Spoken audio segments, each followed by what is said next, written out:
Willkommen, bienvenue, welcome once again to a live stream. I'm very, very pleased to have with me today Karen Bashford, who is an empowerment mentor, specifically aiming at women who feel like they've kind of lost their way a little bit. Today, we're talking about a very emotive topic indeed, which is what to do when you're not feeling the love. Karen, what does one do when one has lost that loving feeling? Well, how do we put this? I suppose the first question you need to ask yourself is what's been going on around you that's caused you to either dip into feeling a bit sad, depressed, anxious, in pain. It's looking at what's going on in your life, because what happens is your body is an indicator of something not right. When you're not feeling the love, that literally means your body and your mind is going, do you know what? I don't really like myself today. And it happens even on a beautiful sunny day like today. It happens. You can literally wake up not feeling the love for yourself, or things in your life are really challenging and you're thinking, why am I bothering? Yes, I've had this before. It's the what the point syndrome, isn't it? Mm. Yeah. You're thinking, I could snuggle up to that cushion for a little bit longer. Would anybody notice? Probably. But at the time, you're thinking, no, I'm in my warm, cozy, womb-like, soft space where nobody can hurt me in my protective cocoon of duvet, and this is where I'm going to remain until I feel a bit better about the world. Yeah, good place to be, but it doesn't always work like that, because we never know when we're going to start our day and something goes wrong and we go into that, oh, I just can't do this anymore. So how do we, I mean, I don't think we can avoid those things, can we? I mean, with the best will in the world, you know, your dreams are your dreams, and when you wake up, you could be in a completely different state from the one you went to bed in. But if you wake up feeling you're in that place, are there any tools that we can bring to bear to help get us back to a point where we can deal? Yeah, there is quite a few actually. Oh, well, And thank you my for that. first one would say, go and drink some water.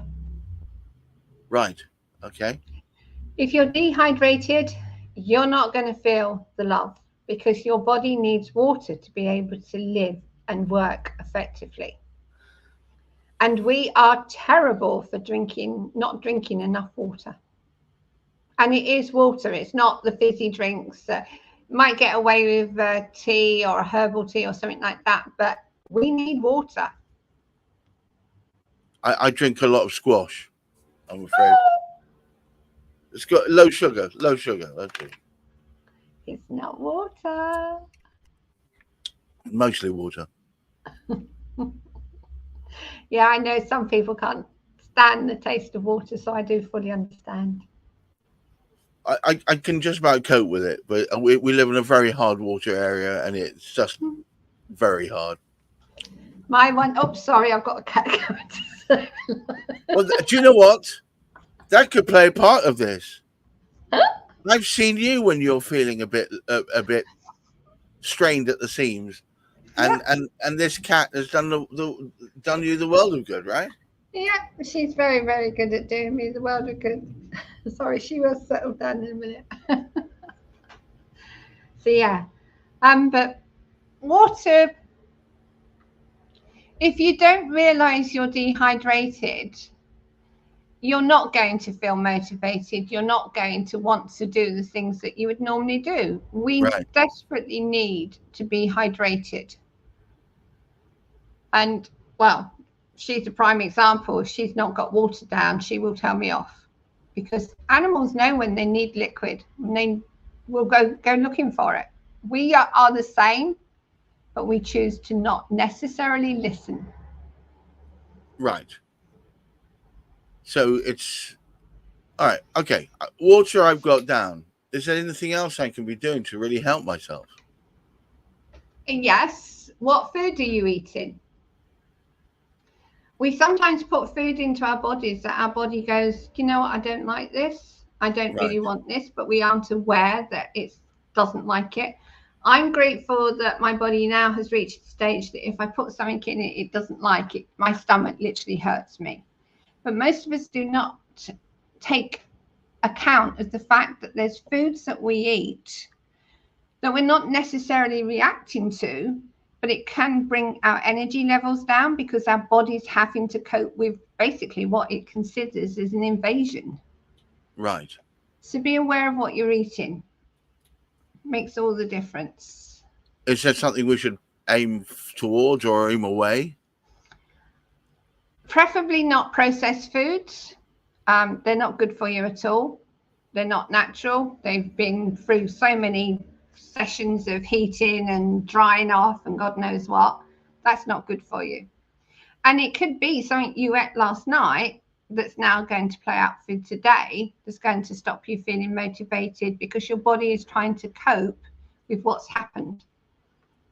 Right. Sorry, she will settle down in a minute. She's That's sitting all on right. my notes as well. Of course she is. No, cats are really interesting creatures in that way. I know that they seem to have quite a strong bond with humans, but they do seem to want unified attention. Yes. Except when they don't. Yes. And then they go away, leave me alone. Yes. Exactly. Mm-hmm. Yeah. Yes. What So, else can you do? well, so what else? We've got two things we can do. Do you know what? I got a tip myself. Go on, then. I've got a small patch of grass out the back of the house. And what I do is I go out there, take my shoes and socks off and just squinch my toes in the grass. Yeah. It seems to make me feel a little bit more human. Yeah, that's a good one to do. We do not realize that as human beings, we need to connect to the earth. But there's also an element of connecting to the North Pole, the energy of the North. That is something that we utilize without even realizing we're utilizing it. So grounding yourself by connecting back into the earth, standing on grass or anything that's natural will help no end. If you've got shoes on, that doesn't matter. You can still imagine that your roots are going down into the earth and you're absorbing the energy of the earth. I just think it feels nicer when you've got the grass underneath your feet. So yeah. So you can also, I did that yesterday, actually. I did that yesterday. Good. Yeah. You can go into nature, just standing in amongst the trees or just having flowers around you. If you've got a garden with flowers in, just go and stand by them and look at them. They will bring you up and make you feel a bit more energized. Right. Do you know what? I going for a walk is another one, isn't it? Yeah. Taking yourself away from the place where the pressure is. Yeah. And what we don't realize is our houses are actually quite harmful to us because of all the things we have in them. Yes, somebody else said that to me the other day. Yeah. That my own house. Yeah. Part of the reason I feel low or Well, if you consider all the furniture we've got and what it's made of nowadays, whereas before it used to be always wood, nowadays you've got plastics, you've got foam and God knows what. They all give off a substance and we're breathing that in. And at the moment we've got hot air around us because it's really hot and sunny. All those fumes from the vehicles, the aeroplanes are in the atmosphere. We're breathing that in. That can have an impact on us. Beautiful sunny weather, but that doesn't mean to say we're going to be really happy and joyful because we've got sun. If something's coming into our body and our body's going, don't like this isn't doing me any good at all. We're in a catch-22, I suppose. We love the sun, but the sun can cause us more problems because of what it does to our atmosphere. Right. I'm being miserable here today, aren't I? Not at all. Do you know what? I think in the words of the Venerable Bede, all things but in moderation, and sunlight, it helps generate vitamin D, doesn't it? So suddenly putting yourself in the sun when you've been cooped up indoors, even if it's only for 5 minutes, I suspect that's got to lift your mood. Yeah. Yeah? Yeah, definitely. What else? Be kind to yourself. All right. Whatever what that means to you. Yeah. Go and have a book to read for 10 minutes or so and just think of nothing but what's in that book. Go and have a shower. Standing under a shower and just imagining all that water flowing over you and taking away anything that's making you feel low will help. All right. Having a bath would help as well, but not everyone's got baths anymore. No, that doesn't seem. But you know what? The shower thing is actually a really good shout. I have lost I lost a family pet a while back, no, a month back, and she'd been with us for 10 odd years, and of course it's a very sad thing. She used to be one of the first things that would run up to me when I came home and would annoy me by licking my face in the mornings, etc. But when I was standing in the shower, I just imagined all the misery and all the stuff you can't do anything about just washing away a little bit. And I don't know if it actually did anything more than act as a placebo, but you know, I'll take it. We've all got showers these days. If it comes to it, and it's hot enough, goodness sake, if it comes to it, go and have a shower as cold as you can manage it. Cold water, is that a good thing?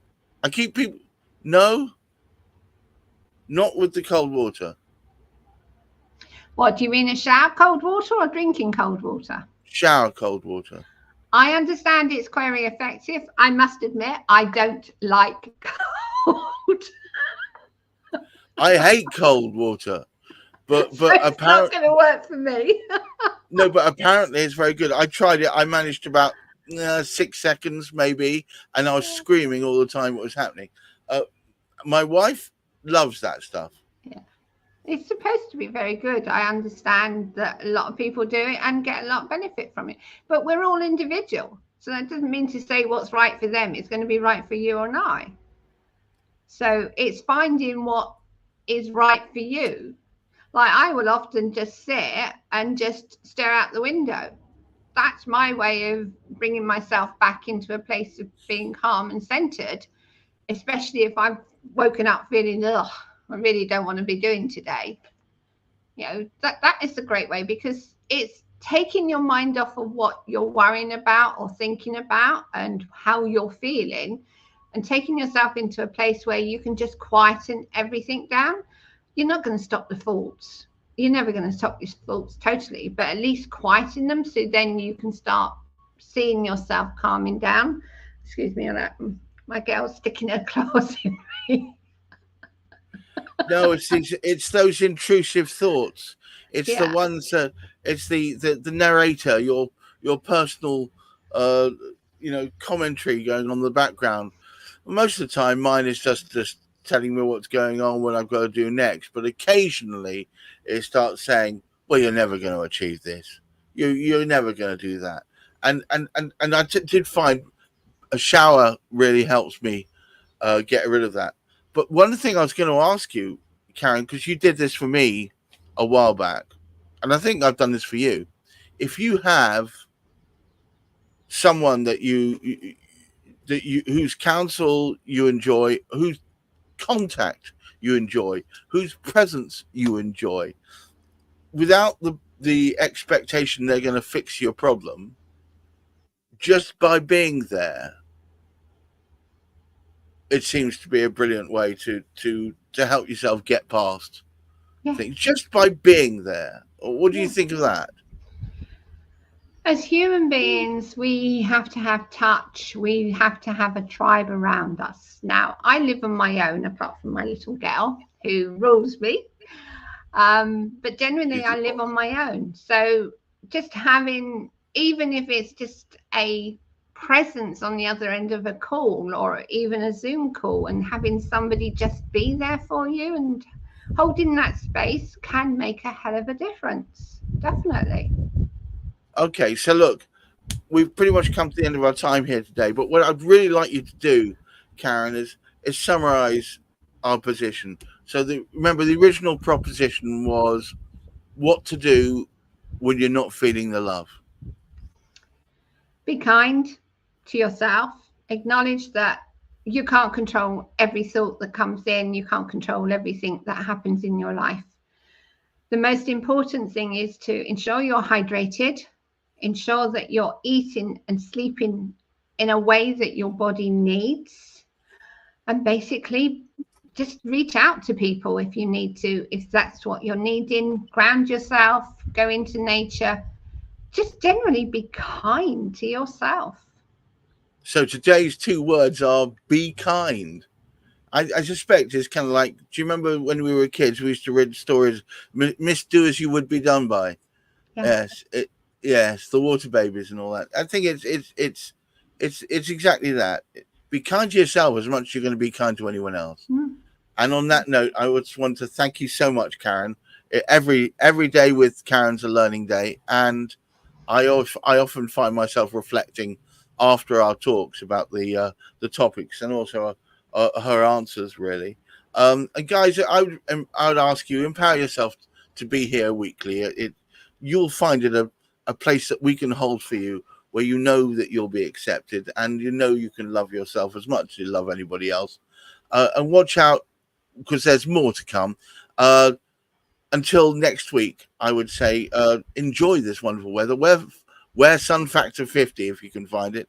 It's very strong weather out there. If you're going to Glasgow at the moment, please cover up and look after your mental health. Bye-bye now. Bye.